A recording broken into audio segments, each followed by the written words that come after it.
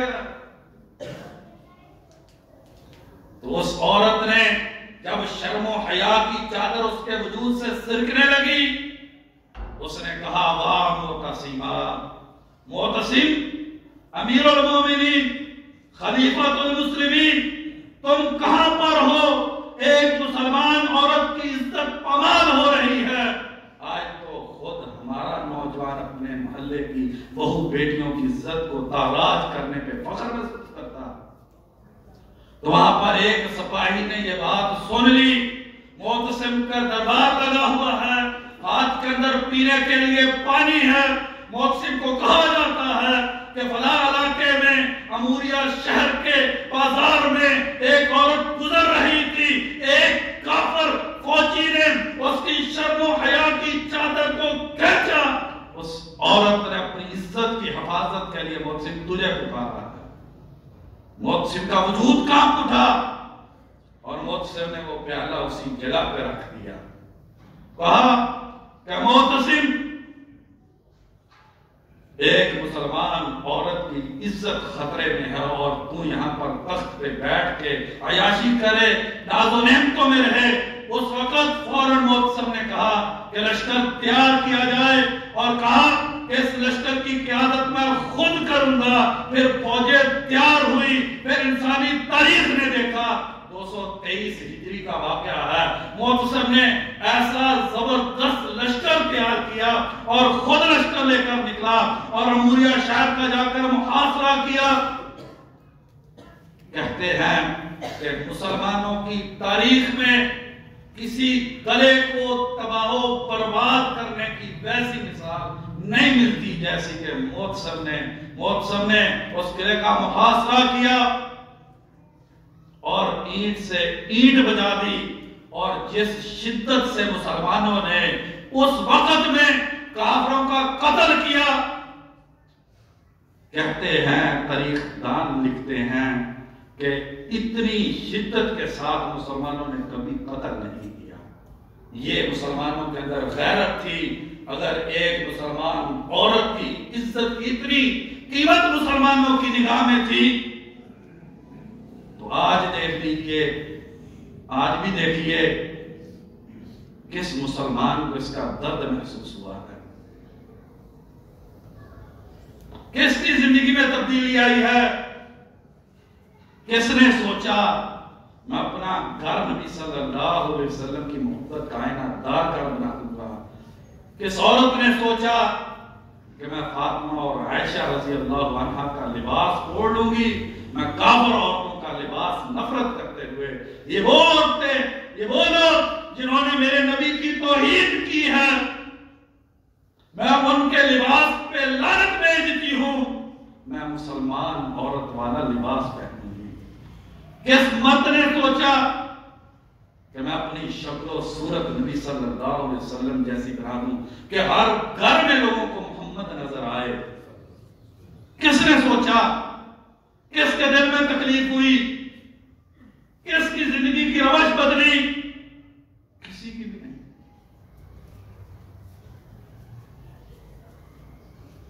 امام ابن القیم رحمہ اللہ کہتے ہیں کہ عجیب بات ہے کہ انسان نبی اکرم صلی اللہ علیہ وسلم سے محبت کا دعویٰ کرے اور نبی اکرم صلی اللہ علیہ وسلم کو جو چیز پسند ہے اسے وہ چیز پسند نہ ہو، آپ صلی اللہ علیہ وسلم کی شکل و صورت پسند نہ ہو، آپ کے گھر کا لباس پسند نہ ہو، آپ صلی اللہ علیہ وسلم کی جو شرم و حیا ہے وہ پسند نہ ہو، نبی صلی اللہ علیہ وسلم کی تعلیمات پسند نہ ہو، فَتُحِبُّ أَعْدَاءَ الْحَبِيبِ وَتَدَّعِي حُبًّا لَهُ مَا ذَاكَ فِي إِمْكَانِي، دل پھاڑ دینے والے کلمات ہیں، لیکن کاش کہ کسی جگہ پہ کوئی دل ہو۔ ہم اپنے وجود میں دل نہیں رکھتے، ہم اپنے وجود میں پتھر اٹھائے ہوئے ہیں۔ اتنا بڑا قہر جو ہے وہ مسلمانوں پہ ٹوٹا، لیکن کسی کو اس پہ کوئی افسوس نہیں ہے۔ کون مسلمان ہے جس نے کہا میں ہر گھر میں محمد پیدا کروں گا صلی اللہ علیہ وسلم؟ کس نے یہ سوچا کہ میں اپنے بچے کو وہ تعلیم دوں گا جو میرے نبی صلی اللہ علیہ وسلم کے مقدس فوٹو سے نکلی ہے؟ میں اپنی وہ سیرت بناؤں گا جو نبی کائنات صلی اللہ علیہ وسلم کی سیرت ہے۔ میں اپنے گھر کے اندر روزانہ نبی اکرم صلی اللہ علیہ وسلم کی سیرت کی کتاب پڑھوں گا، اپنے بچوں کو میں پڑھاؤں گا، میں اپنے گھر کا ماحول بدل دوں گا، میں اپنی سوچ بدل دوں گا، میں اپنے کاروبار کو بدل دوں گا، میں اپنے لباس کو بدل دوں گا۔ ذرا مسلمان معاشرے بھائیوں معذرت کے ساتھ ذرا نکل کر دیکھیں کس کا بچہ جو ہے اس کے بال نبی صلی اللہ علیہ وسلم اور مسلمانوں جیسے بال نظر آتے ہیں؟ ہر گھر میں نگاہ ڈال کے دیکھیں، آپ کو وہاں پر کفر نظر آتا ہے، کافروں کے طور طریقے نظر آتے ہیں، یہی نبی صلی اللہ علیہ وسلم کی توہین کرنے والوں کے کردار نظر آتے ہیں، سب کچھ تو انہی کا نظر آتا ہے۔ پھر زمین کیسے جو ہے وہ ہمارے لیے اور نبی صلی اللہ علیہ وسلم کے معاملات کے لیے وہ معاملات ہوں جو ہمارے اسلاف کے دور میں ہوا کرتے تھے۔ اللہ تبارک و تعالیٰ سے دعا ہے کہ اللہ تبارک و تعالیٰ ہمیں حقیقی معنی میں نبی اکرم صلی اللہ علیہ وسلم سے محبت کرنے کی توفیق عطا فرما دے۔ وما توفیقی الا باللہ۔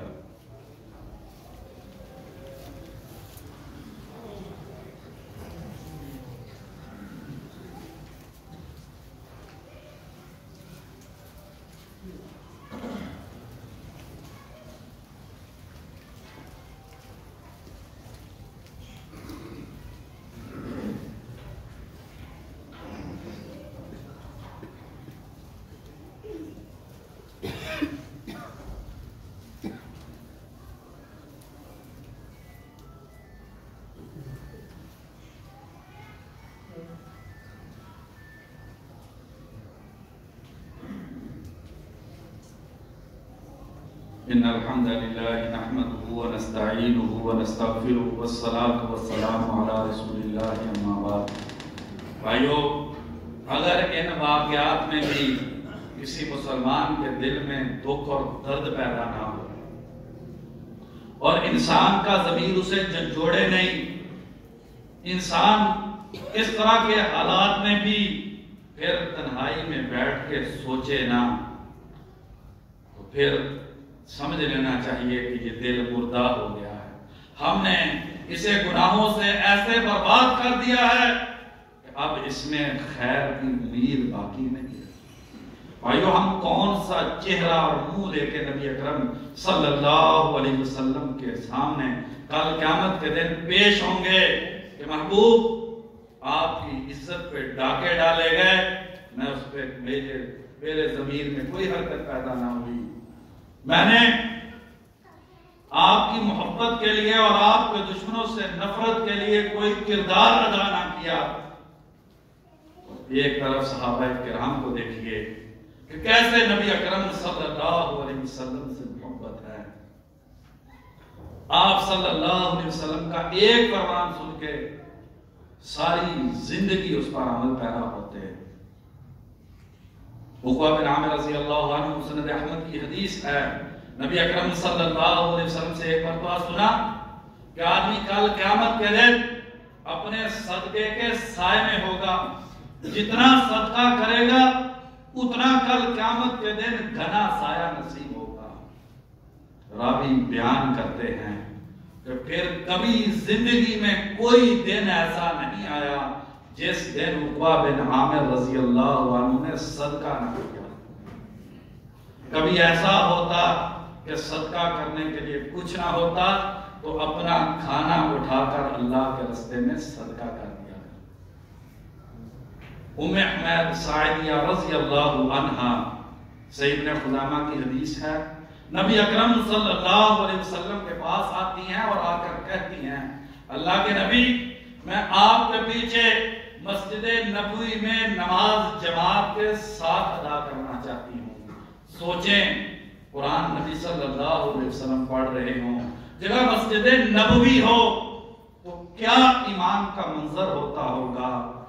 آپ صلی اللہ علیہ وسلم نے فرمایا، مجھے معلوم ہے تو یہ چاہتی ہے کہ میرے پیچھے مسجد نبوی میں جماعت کے ساتھ نماز پڑھے، لیکن صلاتکی فی بیتکی خیر لکی من صلاتکی فی مسجدی ھذا، لیکن تیرا اپنے گھر کے اندر نماز پڑھنا میں محمد صلی اللہ علیہ وسلم کے پیچھے مسجد نبوی میں نماز پڑھنے سے بہتر ہے۔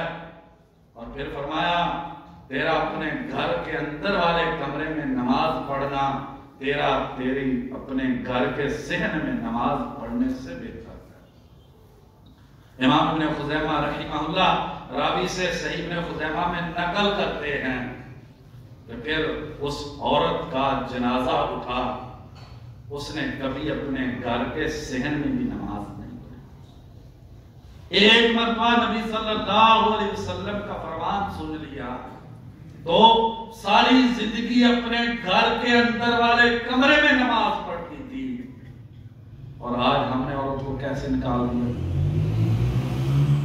مسلم شریف میں عبداللہ بن عمر رضی اللہ عنہما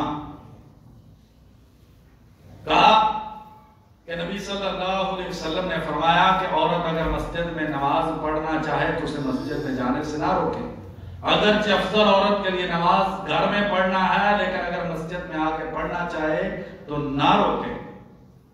ابن عمر رضی اللہ عنہ کے بیٹے واقد انہوں نے کہا، اس سے خرابی پیدا ہوگی، ہم عورتوں کو روکیں گے۔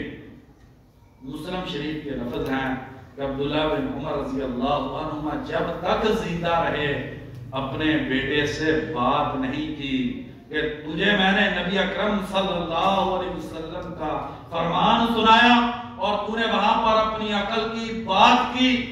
صحابہ، یہ ہے محبت نبی اکرم صلی اللہ علیہ وسلم سے کہ تو اتنا بڑا جرم تو نے کیا کہ نبی اکرم صلی اللہ علیہ وسلم کی بات کے مقابلے میں تو نے اپنی بات رکھ دی ہے۔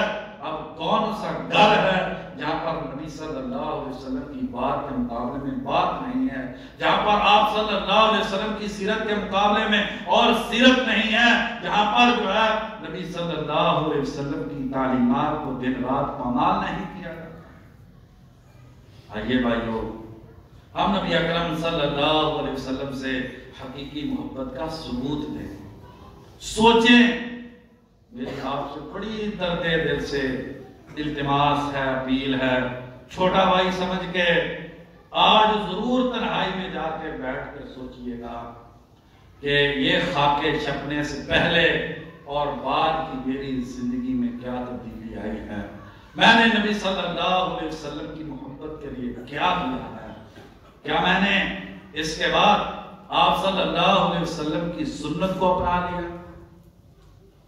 کافر کیوں نبی صلی اللہ علیہ وسلم کا مذاق نہ اڑائیں؟ یہاں تو ہر گھر میں مسلمان آپ صلی اللہ علیہ وسلم کا اور آپ کی سنت اور سیرت کا مذاق اڑاتا ہے۔ کون ہے؟ معاشرے کے اندر داڑھی رکھنا کتنا بڑا جرم ہو گیا ہے، کس طرح کی آوازیں کسی جاتی ہیں۔ شلوار اگر ٹخنوں سے اوپر کر لی جائے تو کس کس طرح کی باتیں سننے کو ملتی ہیں۔ اگر کوئی اپنا بچہ مدرسے میں پڑھنے کے لیے داخل کروا دے تو کس کس طرح کے تانے اور جو ہے وہ باتیں سننے کو ملتی ہیں۔ نہیں بھائیو، آئیے نبی اکرم صلی اللہ علیہ وسلم کی محبت کی طرف لوٹ رہے ہیں۔ اللہ تبارک و تعالیٰ سے دعا ہے کہ یا اللہ، ہم گناہگاروں کو حقیقی معنی میں نبی اکرم صلی اللہ علیہ وسلم سے محبت کرنے کی توفیق نصیب فرما۔ یا اللہ اس کائنات میں ہمیں سب سے زیادہ آپ صلی اللہ علیہ وسلم کی سنت اور سیرت محبوب ہو جائے۔ یا اللہ ہمیں نبی صلی اللہ علیہ وسلم کی سنت کے مطابق زندگی گزارنے کی توفیق نصیب فرما دے۔ یا اللہ عورت کو شرم و حیا کی چادر نصیب فرما دے۔ یا اللہ مسلمان معاشرے عورت کے باہر نکلنے سے تباہ و برباد ہو گئے ہیں، یا اللہ مسلمان معاشروں کی حفاظت فرما دے۔ یا اللہ یہ موبائل کے ذریعے نوجوان بوڑھے تباہی کے دہانے پہ پہنچ گئے ہیں، یا اللہ ہمیں شرم و حیا والی آنکھ نصیب فرما دے۔ یا اللہ نبی اکرم صلی اللہ علیہ وسلم کی سچی محبت کو ہمارے دلوں کا سکون اور ہماری آنکھوں کی ٹھنڈک بنا دے۔ یا اللہ ہمارا لباس، ہماری شکل و صورت، یا اللہ ہمارے اپنے بچوں کی پرورش اور تربیت، یا اللہ ہمارے گھر کا ماحول ہمیں نبی اکرم صلی اللہ علیہ وسلم کی محبت کا آئینہ دار بنانے کی توفیق نصیب فرما۔ یا اللہ یہ مسجدیں یہ تیرے نبی کی آنکھوں کی ٹھنڈک تھی، یا اللہ ہمیں مسجدوں کو آباد کرنے کی توفیق نصیب فرما دے۔ یا اللہ نبی اکرم صلی اللہ علیہ وسلم کی سنت اور سیرت کا چرچا ہمیں اپنے اپنے گھر میں کرنے کی توفیق نصیب فرما دے۔ یا اللہ ہم بڑے گناہگار ہیں لیکن یا اللہ تیرے نبی سے محبت کرتے ہیں۔ یا اللہ کل قیامت کے دن نبی اکرم صلی اللہ علیہ وسلم کے دست مبارک سے حوض کوثر کا پانی پینے کی سعادت نصیب فرما دے۔ یا اللہ آپ صلی اللہ علیہ وسلم کی صحبت اور رفاقت میں جنت الفردوس میں جانے کی سعادت نصیب فرما دے۔ یا اللہ آپ صلی اللہ علیہ وسلم کی ذات اقدس کا دفاع کرنے کی اور اس میں اپنا کردار ادا کرنے کی ہمیں توفیق نصیب فرما دے۔ یا اللہ نبی اکرم صلی اللہ علیہ وسلم کی محبت ہماری زندگی کا اوڑھنا اور بچھونا بن جائے۔ سبحان ربک رب العزت عما یصفون وسلام علی المرسلین والحمد للہ۔